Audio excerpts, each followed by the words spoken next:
and I was the first one there. And two attendants came out to me, and the first one asked, what type of oil change you want, and I gave it all to her. And then the second attendant, his name was Tom. I started getting out of the car, and he says, stop! You don't need to get out of the car. Everybody just stays in. You can come on through and get your oil change without getting out of the car. My gut instinct was like, huh? I always get out of the car. But at this particular Jiffy Lube, it's a small little room, and it is kind of run down. Looked around in my car. Okay, I'll stay in my car. I start pulling into the carport, and Tom's back behind, and he's going, come on back, this way, this way, this way. And he's not moving. He's just staying there, and I'm kind of going like this because I'm afraid I'm going to run into him. And I'm driving over this big, huge pit. It is very scary. And there's a guy down there, and I'm like, okay, I'm driving over this pit. And I get there, and I finally stop, and Tom was like right here. I mean, I felt like I almost hit him. That should have been a forewarning.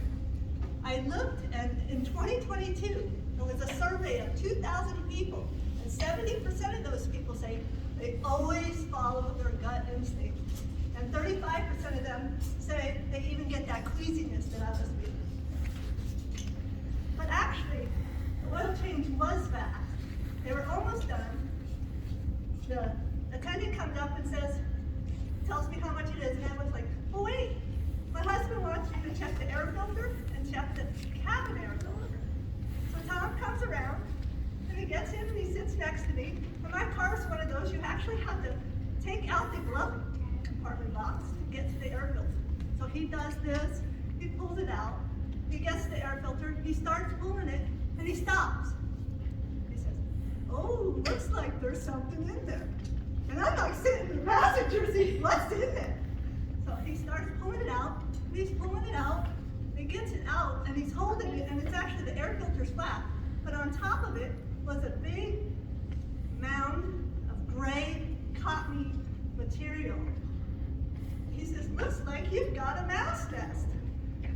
Ew! I'm like this, I'm from Las Vegas, I've never heard of a mouse nest. And he said, the female attendant behind him is like, oh yeah, we see that all the time, it's very common in this area. She says, sometimes there's even bones inside it, even cat bones, she says. People don't realize what the smells come from.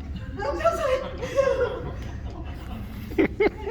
so Tom gets out of the car, he dumps the stuff in the garbage, he comes back, he sits back down, and he's trying to clean it out. He says, I think there's still something in there.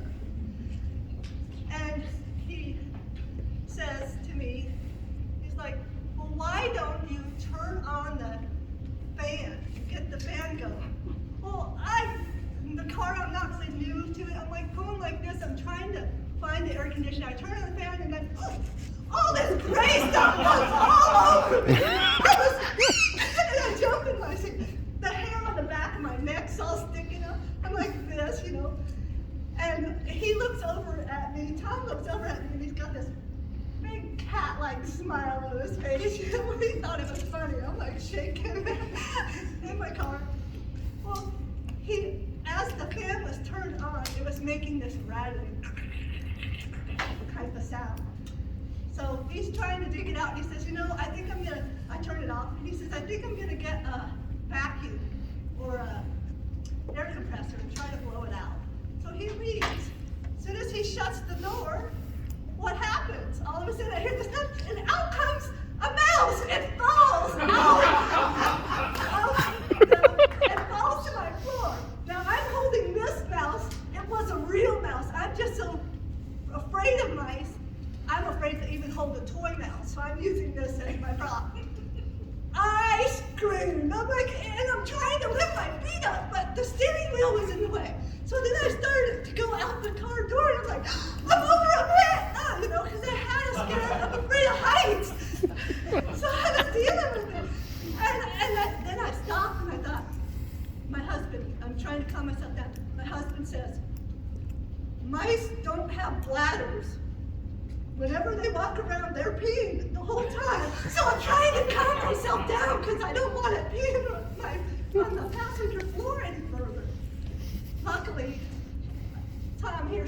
screeching and screaming in my car. So he comes, and as soon as he opens the door, that mouse squeaked out. She was just a little thing, but, and I don't know, she could have fallen in the pit. I just was glad to see her go. That's Chippy for it. So he gets back into the car, and he starts using an air compressor to blow all this stuff out. The noise was still going, but at that point, I'm like, okay, it's good. My husband will fix it. He knows what he's doing, you know. I'm happy and content with what you've done. Just put it back. And as I'm driving home, I get off the pit, and I'm driving home, and I thought, I should have followed that gut instinct, listened to those 70% of people who always follow it, and I could have avoided facing two fears at once. Thank you.